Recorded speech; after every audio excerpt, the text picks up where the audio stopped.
Hello everyone, it is Darkseeker here again. Welcome back for another video. A massive thank you to AstralsFlame for that earlier commentary that you heard. AstralsFlame, for those of you that don't know, is an expert in Nerglish, which is the Murloc language. AstralsFlame is in tune with his Murloc self. He's one with the Murlocs, and therefore I thought it was a good idea to bring him in to do some guest commentary, and he was able to provide us with a very vivid and accurate description of what had happened in that earlier clip. So a big thank you to AstralsFlame. So what happened in that earlier clip? Well, you saw Alura bring out Tip the Scales, which flooded the board with Murlocs, and then I just won the game. This, ladies and gentlemen, is Murloc Paladin, but not just Murloc Paladin. This is Big Murloc Paladin, and it is courtesy of a very good friend of mine, Beardyman. You know him, I've featured his decks before frequently, but also his partner in crime this time, Joe, a friend of mine also on Twitter, otherwise known as SaltUrPasta's. That's a great name. But yes, this deck, really fun, as all of Beardyman's decks tend to be. But there is a twist to this deck. Now, this deck features Murlocs, yes, and Tip the Scales brings those Murlocs out, and the idea is to cheat out Tip the Scales as early as possible. You can do that in a number of different ways. You can do it through Alura and the coin, or Alura and a spell that you get from one maker. There's also Prismatic Lens that can cheat out Tip the Scales. So, oh, and of course, let's not forget, you've got a big dragon in the deck, Nozdormu the Timeless. So if you play Nozdormu in 4, you can then play Tip the Scales in 5.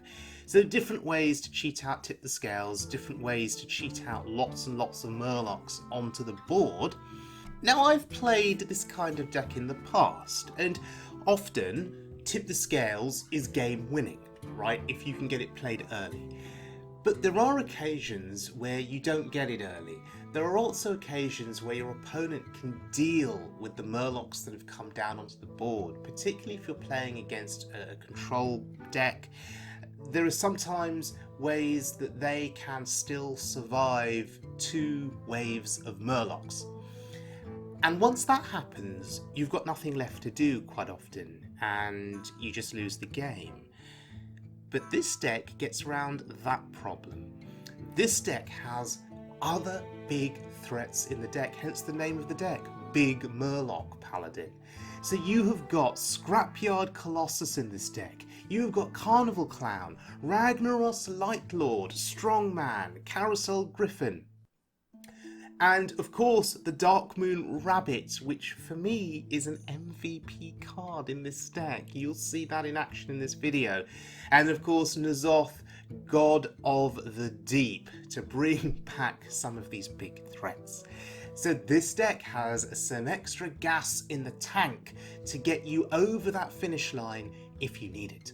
And as you can see from my win rate with this deck, I've got 11 wins and 0 losses, 100% win rate. Small sample size, I know, but 11 wins, that is all I needed to get to Legend. So this deck is very special to me. It has a special place in my heart.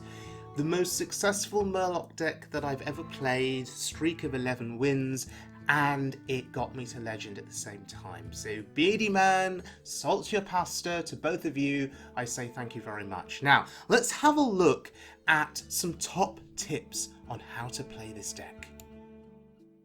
Tip number 1. Get Tip the Scales played as soon as possible. Now, you can do this through Nozdormu, you can do this through Prismatic Lens, or you can do this through Alura. So there are multiple ways to get Tip the Scales played and to flood that board with Murlocs and to win the game.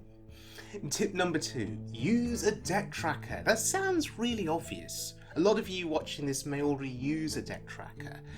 But it's especially important with a deck like this because you want to keep track of what Murlocs are left in the deck. This allows you to do calculations in terms of lethal, it allows you to think about what kind of trades you want to make, and so a deck tracker is especially important here.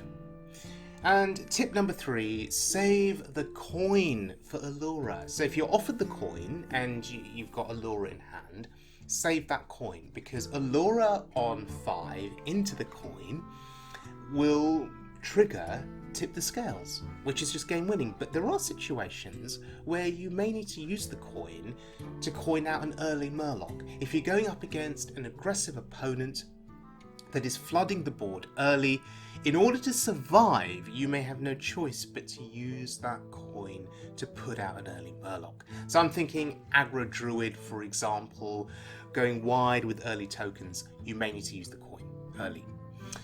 Okay, the next few tips are based purely on Nozdormu. So tip number 4, Nozdormu is key in most matchups. An early Nozdormu wins the game, followed by Tip the Scales. So Nozdormu on 4, and then Tip the Scales on turn 5. It's worth noting that Nozdormu is an 8/8 body. Your opponent may really struggle to deal with that early. If that can hit face a couple of times, Nozdormu alone could just win you the game. And your opponent may invest heavily in trying to deal with it, may over-invest. Now, as much as we like Nozdormu, tip number 5 says be careful with Nozdormu, because you remember, you are giving your opponent 10 mana. You're also giving them the initiative to play lots of stuff on their turn with their 10 mana. Tip number 6, learn the meta pocket that you are in. You will all face different pockets of the meta depending on what rank you're at, what server you're on. So for example, if you're facing a pirate warrior that's got 3 cards in their hand, if you've got access to Nozdormu on turn 4 or on turn 3 with the coin, it's probably worth playing. But if you're going up against a big priest, for example, who hasn't done anything for a few turns, and they've just got 8 cards in their hand, if you play Nozdormu on 4, and then you give them 10 mana to play with, the chances are you are going to get absolutely screwed on their turn, because the big priest will just start playing out their big threats, and you could just then get absolutely overwhelmed. So in a situation like that, you probably do not play Nozdormu on curve. So you need to read the matchup very, very carefully.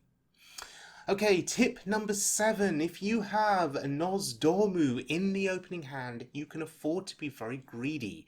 You can keep an 8-cost card like Rag Lightlord, or Tip the Scales, a 9-cost card like Carnival Clown or Uther, or a 10-cost card like Darkmoon Rabbit or Scrapyard Colossus. You can keep those in hand because you're going to be able to play them after Nozdormu. Okay, tip number 8. Play non-corrupted cards on curve if you have to. It's far better to do that to get something on the board than holding those cards in hand because you want to be greedy. So don't be afraid to just play stuff. I think that's what that tip is saying. Tip number 9, Ragnaros Lightlord is your tech spot. What we mean by that is he is good in certain matchups, But in other matchups, you may not want Raglite Lord. If you are facing a lot of Secrets Mages, for example, you could put in Lower Theb.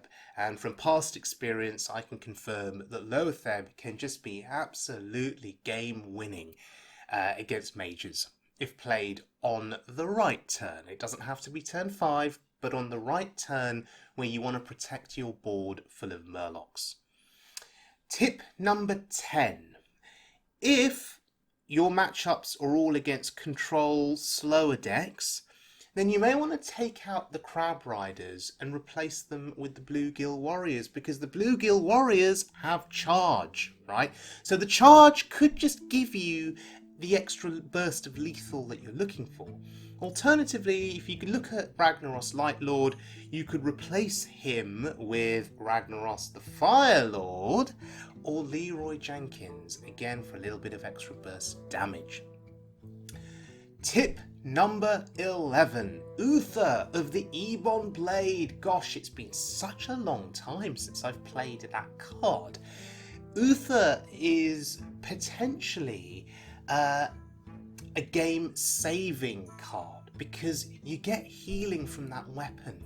So if you're going up against an aggressive opponent, that healing that you get, it's a 5 attack, 3 charge weapon. So that's 15 points of healing. That healing can just save you and allow you to stabilize.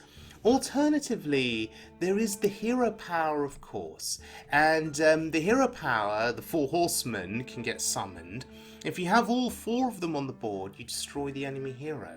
In the late game, when everyone's top decking and you play Uther and it's a relatively empty board, well, if the opponent can't deal with the horseman, you just keep pressing that hero power button and you kill your opponent. It is a real potential win condition. Tip number 12, which is our last tip. N'Zoth, God of the Deep. No one expects to see it. And on that note, there is one beast in the deck, and that is the Darkmoon Rabbit. N'Zoth can bring back the rabbit. If you bring back the rabbit, that is potentially a board clear. And for me, in certain games, the Darkmoon Rabbit has been an MVP card. Even played from hand for 10 mana. It can clear 3 things. And against a slow, control-based opponent, clearing 3 big minions suddenly swings tempo back to you, suddenly swings initiative back to you, suddenly you're in control because they may refill the board the following turn, but then you play N'Zoth, God of the Deep. You get the rabbit back, which then again clears anything that they've played on the previous turn, and N'Zoth could bring you back Scrapyard Colossus, which is big in its own right. So, N'Zoth, God of the Deep, Darkmoon Rabbit, 2 cards that are awesome for those slower matchups. Let's have a look at our first game then with the deck. And we have a Magic Fin on the board, which is very exciting. If we can just get some Murlocs down, get them killed off, we'll get some legendaries back to hand. Now we have a couple of Murlocs in hand. Alternatively, there is Prismatic Lens, or we have Alura and the coin, so we were pretty good with saving our coin, pretty disciplined. So, the opponent wants to kill the Magic Fin, and we do not like that. We want our Magic Fin to survive.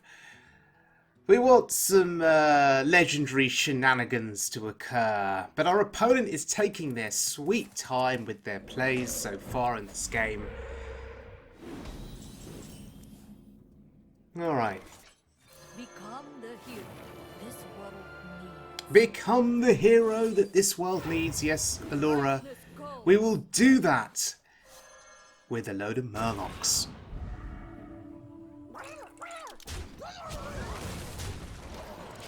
So usually with a play like this, it's game winning, particularly on turn 5.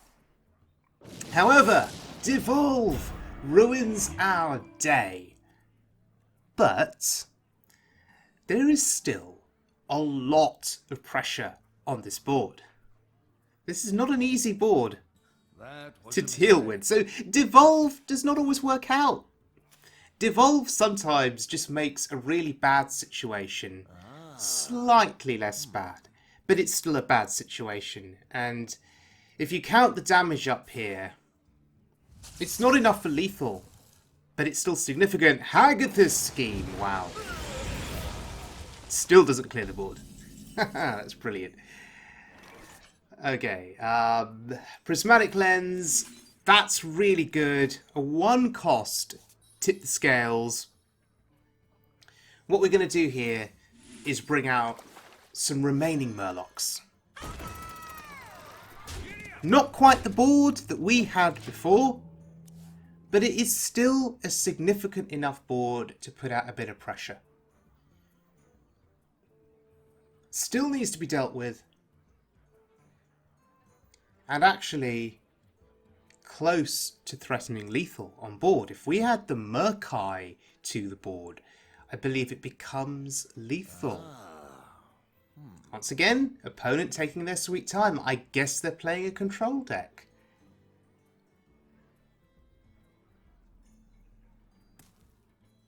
But if this board is dealt with, this would be the second wave of Murlocs. We still have a load of other threats in hand. But we just need the opponent to do something. Come on. You've got 5 mana. Can you clear the board? That's the question. Is there a lightning storm, perhaps? Is there a volcano? Oh, another lightning bloom. Here we go. 7 mana into Eureka. Huh. So this looks like a Big Shaman. If they're playing Eureka. Interesting. Well, they've healed up. We need to kill the fountain.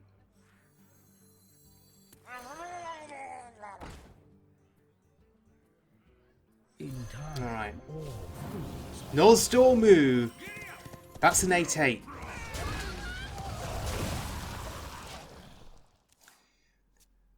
The fact that we have 10 mana now to play with is slightly less relevant than having an 8/8 dragon on the board that can go face for 8. But with Eureka, and now knowing that they are potentially a Big Shaman, what other big minions do they have? That's a Barrens! Oh dear. That's really annoying. That's really, really annoying. Okay. How do we deal with this? If we pop it, we could trade with the Nozdormu. Now is the time. Do we want to pop it? I guess so. Kill it now.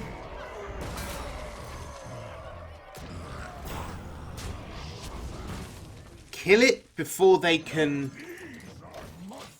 buff it? Resurrect it? We've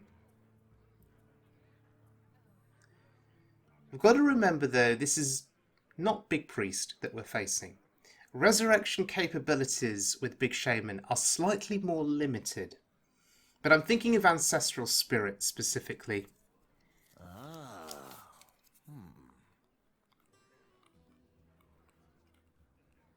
So I guess we don't want to leave anything big up on the board, right?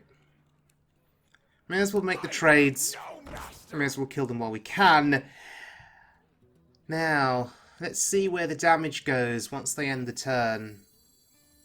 If they ever end their turn. Still playing very slowly. Oh my goodness, are you kidding me? It kills the Nozdormu. That's so unfortunate.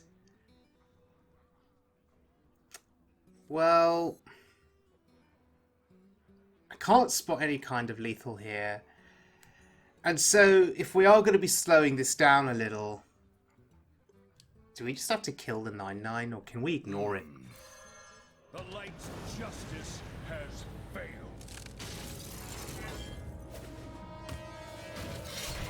The light dims, but we fight. I guess that 7 always goes face. The 6 always goes face. By my hand. And we trade. Okay.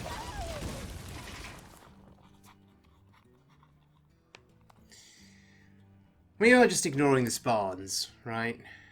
We don't care too much about it. Okay.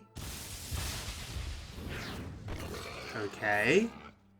That seems fine. Taunt is annoying.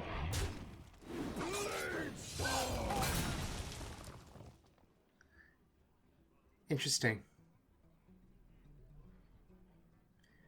I think we win on value. Looking at our hand.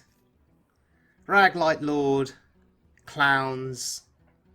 We have this hero power. Which, by the way, if we press the button 4 times and they can't clear the board, we just win.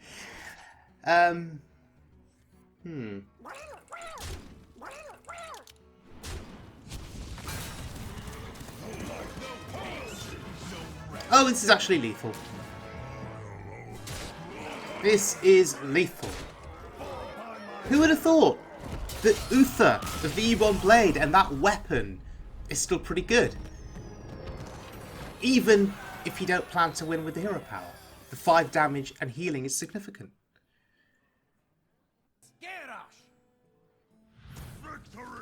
Alright, next game. Here's a warrior. So at this rank, at this point, are we thinking pirate warrior?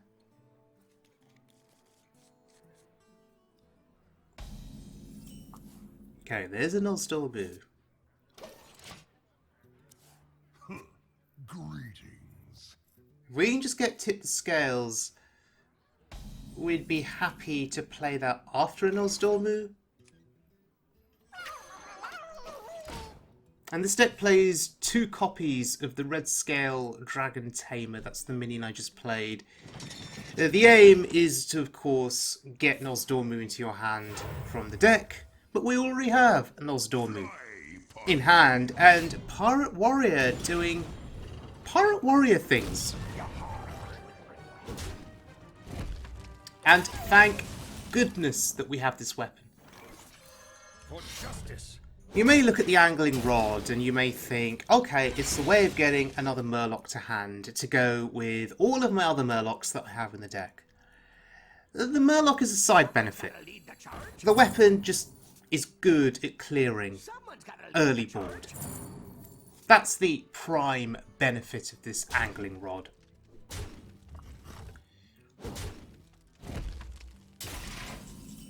Okay, I think it is just time to play Nozdormu.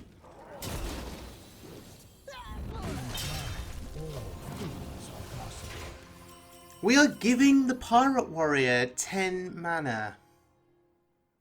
That's potentially dangerous because they could just flood the board. However, we do have the rabbit.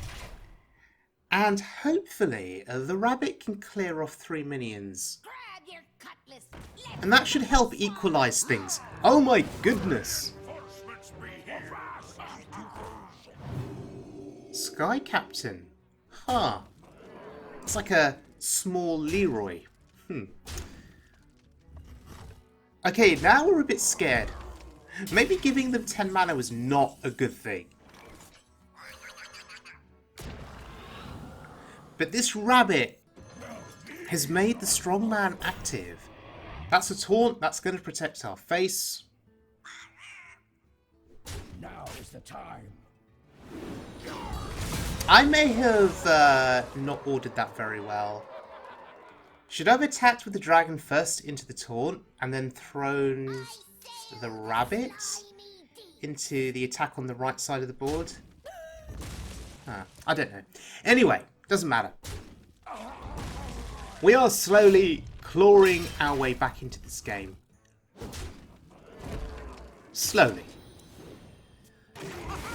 That's a haha. Going face, okay. That board doesn't look too bad. The weapon scares me more than the minions. That is a N'Zoth. And I think we play the Murkai instead, perhaps? I think this is fine. 3 Murlocs. We clear the board. Yeah. If we had played N'Zoth, we'd have got the rabbit back. That would still be a board clear. But I kind of like this a bit better. There is a Wind Fury Murloc on the board. Yeah, forcing the attack into the War Leader. That weapon, therefore, did not swing face. We are very, very happy about that. Okay, that's a cannon shot that did not go face. Again, very, very happy about that. So I think the Murloc play was a good one. Scrapyard, I think, is better here just because once it dies, we can then play the N'Zoth and we can get Scrapyard back.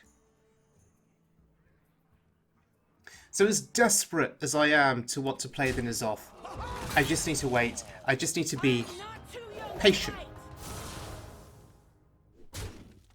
Look at the investment here to kill this Scrapyard body.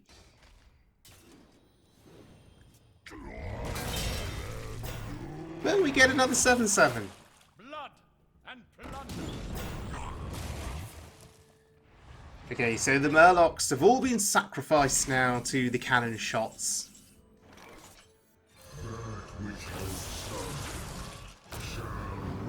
Beautiful entrance, and I had forgotten that we get a Nozdormu back as well.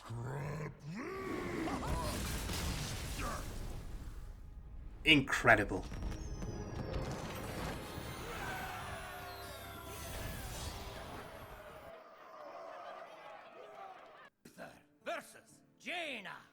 Okay, it's time for a mage. This is going to be a more difficult test than what we've already faced.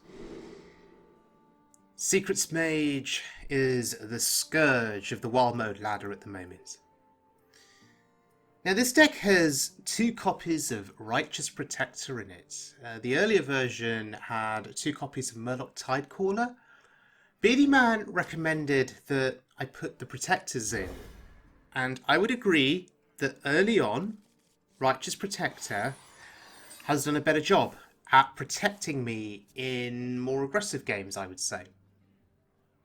It feels more comforting to have that on board because it just buys you a little bit more time. There are 2 hits needed to kill that thing. And in the meantime, it's buying you time to develop more Murlocs onto the board. Buys you more time, perhaps, to look for Prismatic Lens or Alura. There she is. And we have the coin.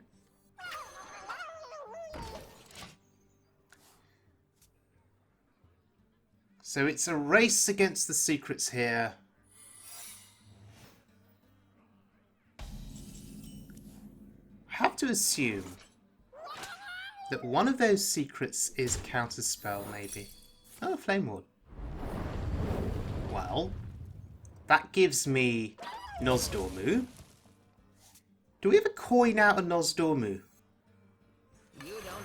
Or do we get a spell here, see what spell we get, and now test for counterspell with Reckoning? Oh, Netherwind Portal. Huh, that's fine. So, maybe next turn is Nozdormu. But how do I feel about giving a mage 10 mana to play with? How dangerous is that? I'm late. Oh dear. Oh dear, oh dear. There's 2 of them. Ugh, that's horrible. In time, Now, I should have thought about that a little bit more. If I'd waited one more turn, I could have played Alura in to tip the scales, and we would not have given them 10 mana. I'll show them. I'll show them. Is that a mistake? Oh, no secret, though. That means no damage. Okay, that's fine. Okay, we can now play tip the scales, flood the board.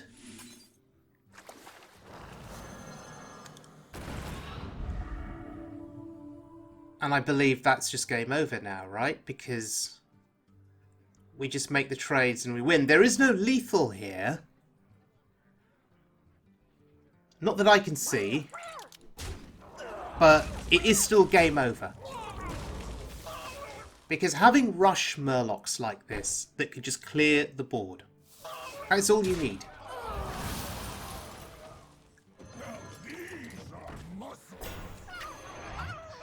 And playing tip the scales naturally from your hand, as we have seen, it does serve as a corrupt effect, right? Or to trigger your corrupt effects.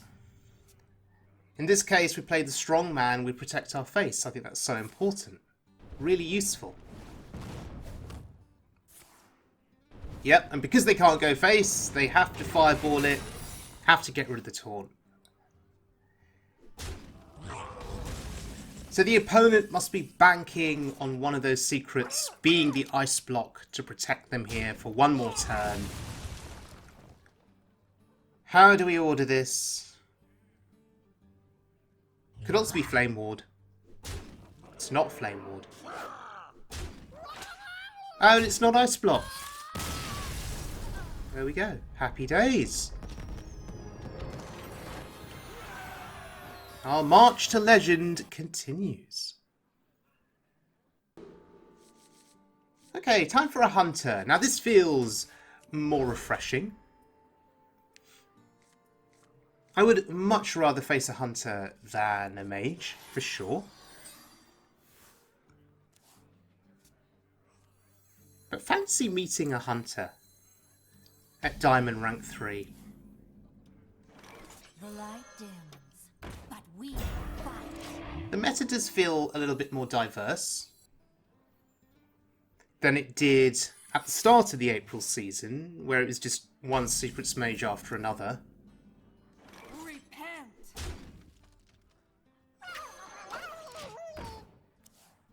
Also need to remember not to confuse Hunter secrets with Mage secrets. When you're not used to facing hunters, you kind of forget what their secrets do sometimes. And this is interesting. Our opponent is playing new cards. New hunter cards.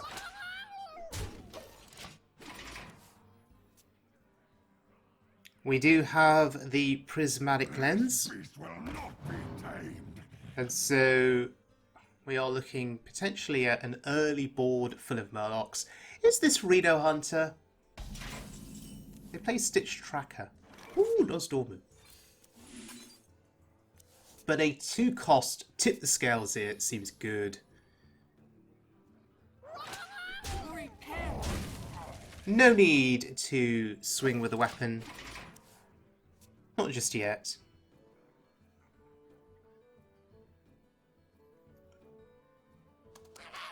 Ooh, a bird. So if they play birds in their deck, is it a Reno Hunter? Anyway, look at the options in our hand. We had Alura and the coin, so we could have played that to get the other tip the scales out.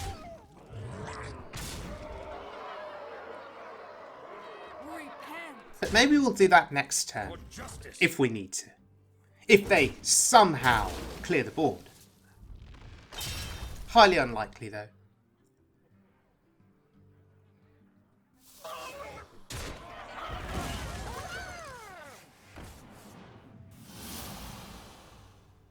Well, we've got some birds in our deck now. Thankfully, we're not a Reno deck. Although the birds, if we play them, they will not go well with N'Zoth, right? If we bring them back to life. This is indeed a Reno Hunter. And the best that they can do at 6 mana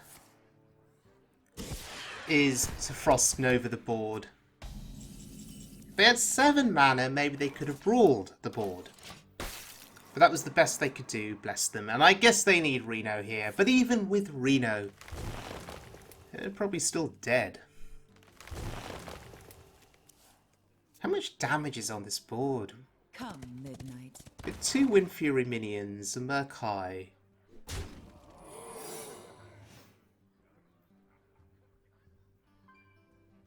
I believe this is just game over, and I feel bad doing this to a Reno Hunter. Reno Hunter does feel very much like an honest deck, right? An overly honest deck. Yeah. Well played to them for bringing Reno Hunter to the ladder. Joining this game in progress, it is Druid, and we have Alura in hand. But no coin.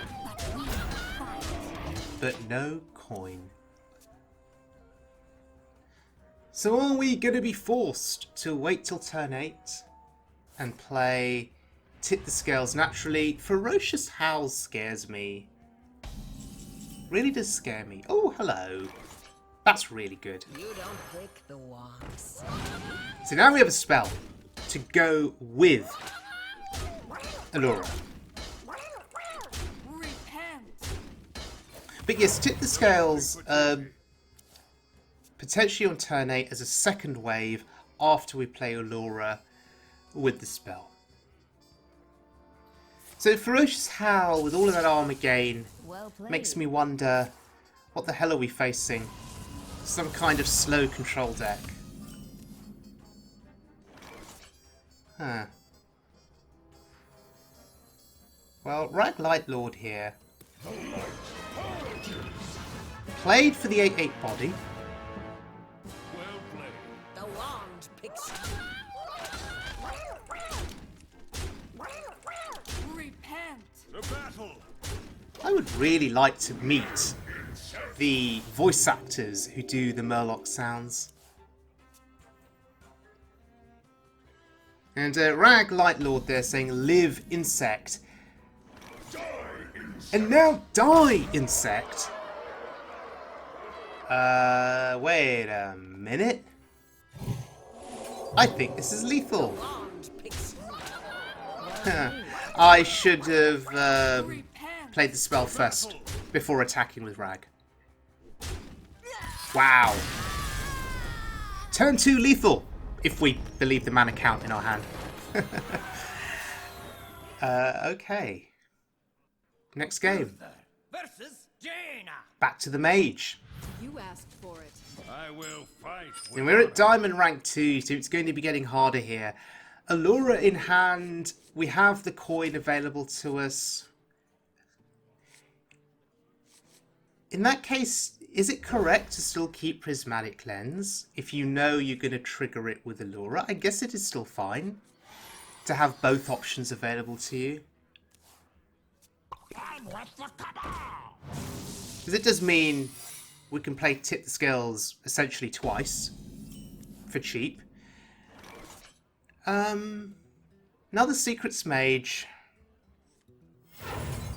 Here I'm happy to give up the coin as opposed to saving it for Alura, because I wanted to test for counterspell and I also wanted to get a body on the board just so I don't get overwhelmed early.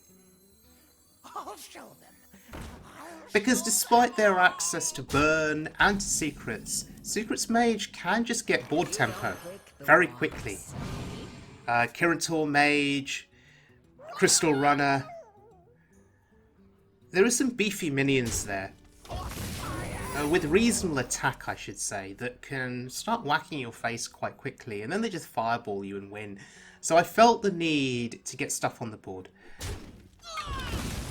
We do have a 1-cost spell that can go with Alura, if needed. You don't pick the wand. Does not help to get, doesn't hurt, sorry, to get another one. Okay. I want to test for counterspell now. And it is counterspell. Okay. So now we know a 1 counterspell out of the way.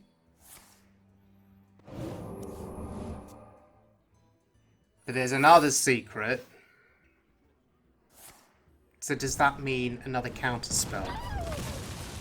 In which case, do we just want to play Nozdormu? In time, all things are possible. This strategy worked out well for me in the earlier game. And developing an 8/8 on the board, which they are mousing over because they're thinking, what the hell is that? Here comes the investment to kill this. You're not ready for this. A 3-card investment to remove Nozdormu. Is that counterspell? Of course, the second counterspell. Of course, they had it. Well, now it's just time, I think, to win the game.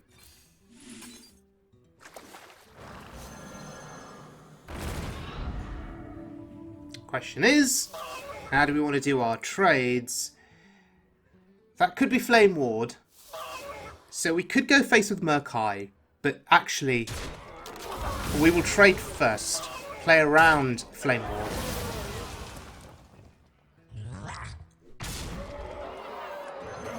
And that's it. Game over. They have no way to deal with this. We've seen one Flak Mage already. A second Flak Mage would be slightly annoying, but wouldn't really hurt us that badly. And when the Cloud Prince has to kill a 3/3, that is beautiful. Okay, so that's probably Flame Ward, right? They pinged the shield off of the Murloc.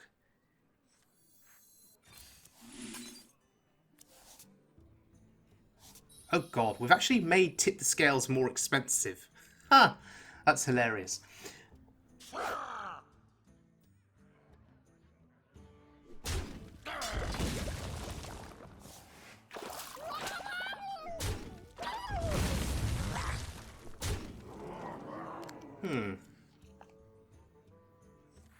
So we tested for Flame Ward. The light dims, but we It's explosive runes. Okay, now that we're happy there's no Flame Ward, now I will commit the War Leader.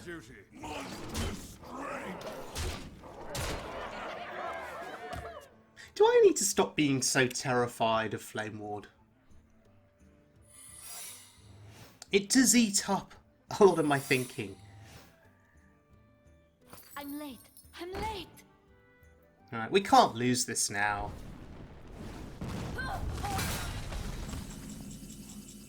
One of those is probably Ice Block, so...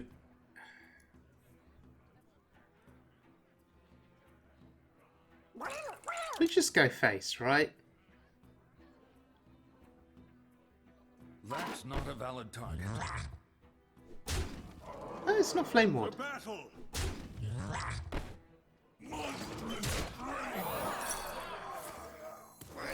And just because we can, we're going to play the rabbit. But we fight. It's now in the res pool for N'Zoth, if we ever get to that point, but we're not, because this game is over. Must resist the urge to emote the Secrets Mage, as tempting as it is. I assume this is a rage quit, so we are going to emote them. They're probably thinking, how did this all go so wrong? I played all my secrets. I played my minions. I should be winning this game. I should be getting legend. What's gone wrong here? Very satisfying Diamond rank 1. A just cause is always worth fighting for. I will fight with honor. Okay, Nozdormu is in hand.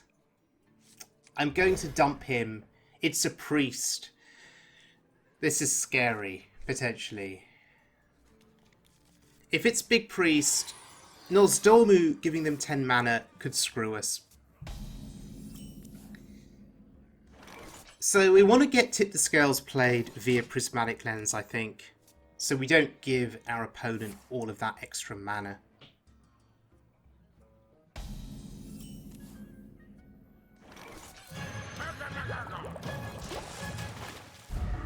We could coin out the lens, actually. In the interests of playing Tip the Scales on turn 4. Which we can now do. That's really good. Because this is a race. This looks like Big Priest. And we need to kill them before the big threats come down. I don't know if Big Priest still runs Psychic Scream. But if they do, we need to kill them before turn 7. Oh, they run Hysteria. Of course they run Hysteria. Oh, that's really unfortunate. And that is our entire board gone. Wow.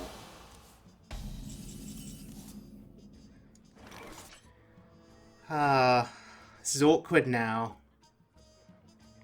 I think I have to do this. I think I have to put an 8/8 on the board. Otherwise, I'd have been playing small Murlocs and it wouldn't be good enough. Free of that blasted tower.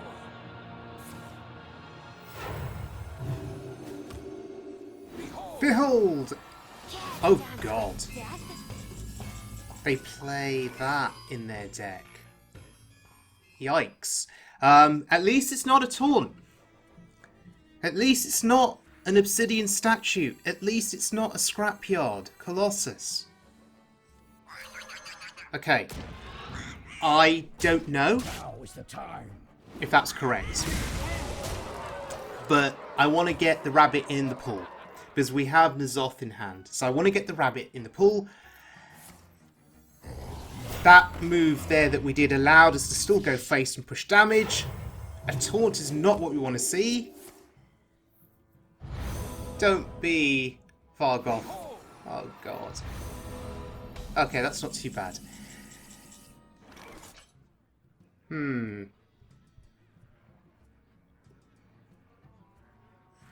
If we play Uther, we have the weapon. I can swing for 5, kill off the first body.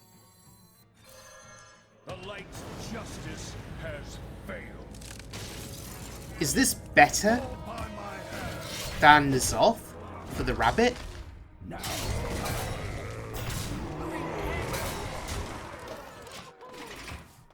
Also, if we do end up killing off Nozdormu, we do get Nozdormu back with N'Zoth. That's fine. It's not a taunt. That's good. Behold! Behold again! Oh my god. That's fine. There's 2 taunts, but we can break through.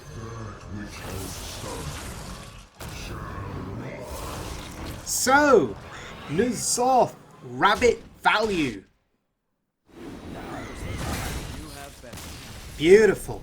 Absolutely beautiful.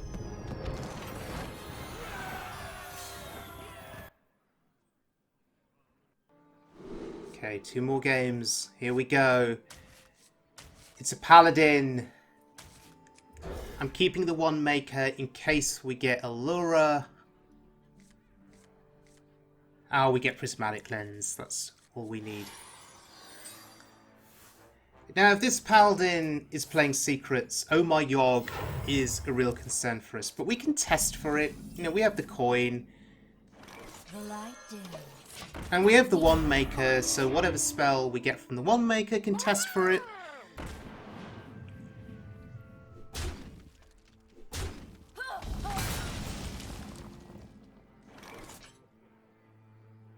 Interesting, they play Christology.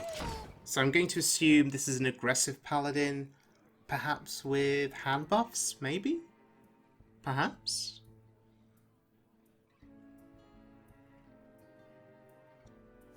Hand of a Doll. Going face? Oh, trading, sure. Oh, hello! Well then. We're going to play you. 8/8 on the board. Okay, we'll give them 10 mana. Do I particularly care about that? That's fine. Actually, no, that's not fine. I don't care about the Web Lords, but I care about the secret that's going to be in play. Oh, they played one from hand as well. So now there's going to be 2 secrets in play. One of them has to be Oh My Yog. Oh, 3 secrets. Bloody hell. Slow down. We test for it. Yep.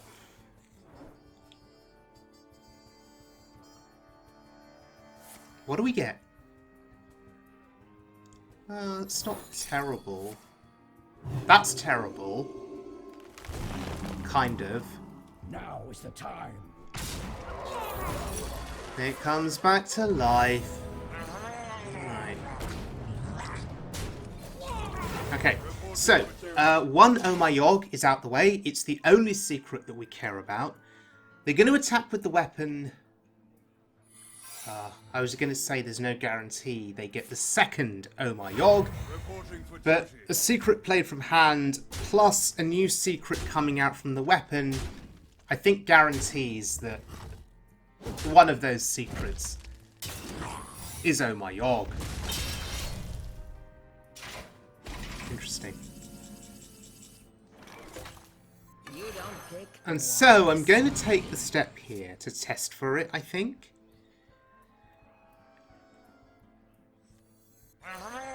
Actually, I hope it is Oh My Yog here. Now is the time. Because then we know it's out the way. The battle. Alright. Job's done. Okay, that's good.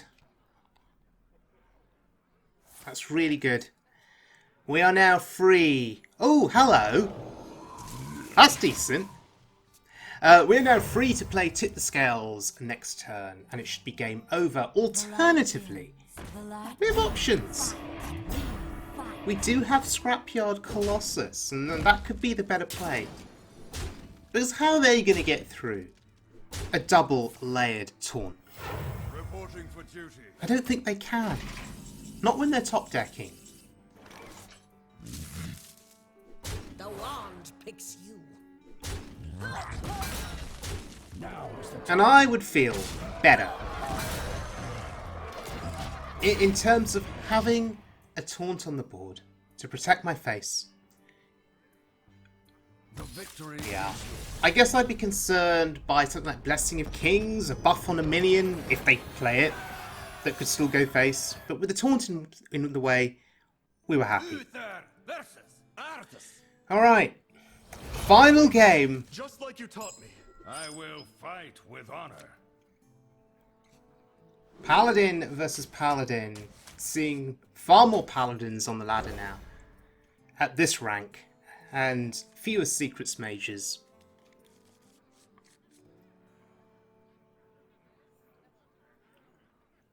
So is this one of those instances where I want to use the coin just to get something on board?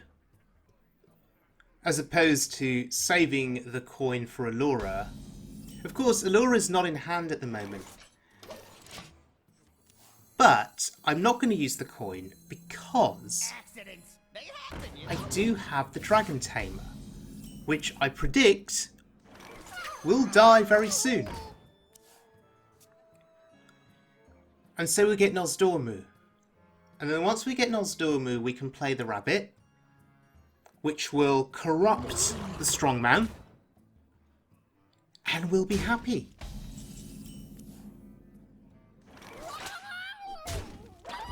There he is, Nozdormu the Timeless.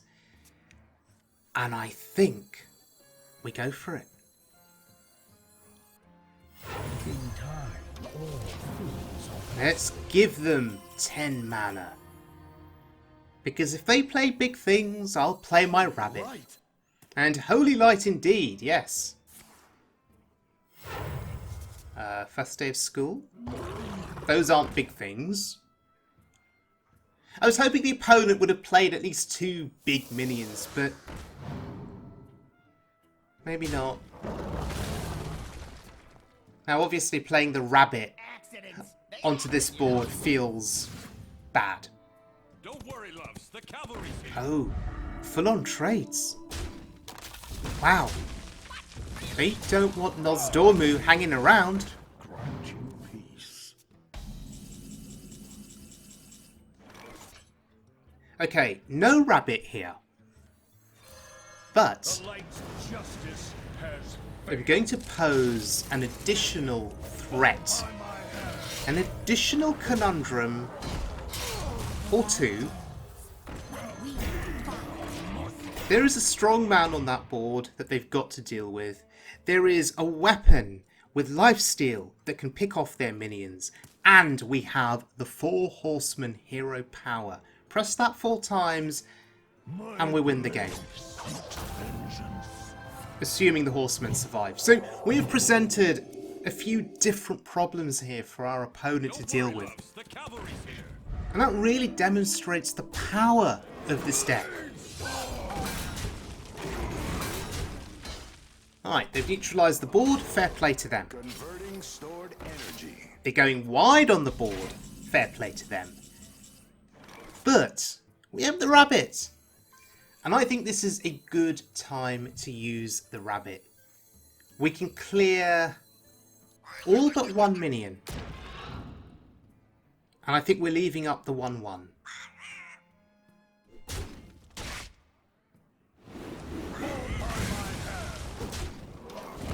And we're back to 30 health. Pretty good. So what I'm looking for now is tip the scales. I think if we draw that, we just win the game. If we don't draw tip the scales, or a way to play it, so if we don't get Prismatic Lens, for instance, either, then this is just going to be us going minion for minion You built this for with our opponent. Reporting for duty. Oh, ask and you shall receive. Right, we just win the game. That's a 13 damage Murloc. That's going face. The old me probably would have traded it into something. But now having played this game, having played this deck quite a bit, I've at least realised that Murloc to the face is a good thing whenever you can do it.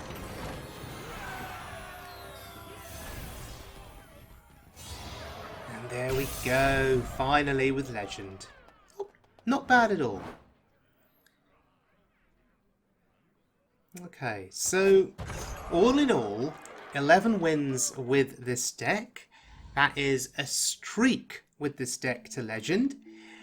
And what can I say? The proof is in this video. This is an expensive deck, 15,040 dust. So if you are going to craft these cards, please be aware that, yes, you saw me win a lot of games in this video, but I had 2 things going for me. I had luck. I was able to get Tip the Scales played quite early in a lot of my games. And I also had the benefit of Beardyman and SaltUrPasta's on my Twitter DM feed. So whenever I have a question, I can just message them and I get a response. So I've learned a lot just messaging these 2 wonderful people who have been so gracious as to guide me through how to play this deck, who gave me those tips that you saw at the start of the video. So yes, I've had a bit of luck, and I've had the experts backing me up. So with that, you can't go wrong. Of course I'm going to win 11 in a row. But if you need more proof, then just speak to Beardyman, right? Beardyman and SaltUrPasta's have both been using this deck to rank up on the diamond ladder. So the deck definitely works. But the other key thing to do is to remember, you need to be proactive about changing things up in the deck depending on the meta that you're facing.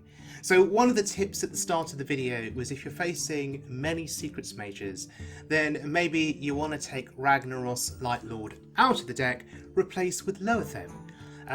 To be fair, Rag Light Lord hasn't done much for me at all in any of the games that I played. There was one game where having him on board with the 8 damage got me lethal. But other than that, he hasn't really done anything at all. I haven't benefited from the healing value. So straight away, he would be a candidate for replacement in the deck if you're thinking about Loatheb. After all, Loatheb on 5 where relevant, or Loatheb on any other turn where you're trying to protect a board full of Murlocs from being destroyed by, let's say, spells or AoE or secrets or whatever, Loatheb is just such a great game-winning play. Okay, final comment is in relation to Uther of the Ebon Blade. So there were instances in the video where you saw that 5 attack weapon with lifesteal benefiting me. It was able to clear minions on the board, it was able to give me healing. It was just great stalling until I found the time to play my Tip the Scales. And so I'm a massive fan of Uther in this deck. We did not get any wins due to the 4 Horseman hero power. That still remains the dream. But the fact of the matter is, Tip the Scales played once and maybe twice, followed by a N'Zoth, if needed, has just been enough to secure victories. It turns out that Uther and the Horseman hero power has just not been needed. However, I still like to have it in the back pocket, and one of the big benefits of playing this deck is people see Murlocs, and they do not expect to see a Nozdormu, they don't expect to see Carnival Clown, they don't expect to see a Colossus or 2, they certainly don't expect to see a Darkmoon Rabbit, and my goodness, they don't expect to see Uther of the Ebon Blade with the 4 Horsemen killing them if the 4 Horsemen are able to stick on the board. So nobody plans for it, nobody prepares for it, and you do have the element of surprise going for you with these other cards, including Uther. So, thank you very much for joining me, everyone. I hope you enjoyed the video. If you did, please give it a like and give me a subscribe. I would be very much grateful. Thank you to Beardyman and SaltUrPasta's for this glorious deck. And thank you to both of you for putting the time in to not only construct the deck, but to test the deck, to refine the deck, to keep giving me feedback about the deck. Thank you for constantly teaching me about the strategies involved in playing the deck. It's been so much fun producing this video. And to everyone out there, please look after yourselves, please take care of yourselves, and as always, please be good to one another, and I will see you all again very soon for more well-made fun.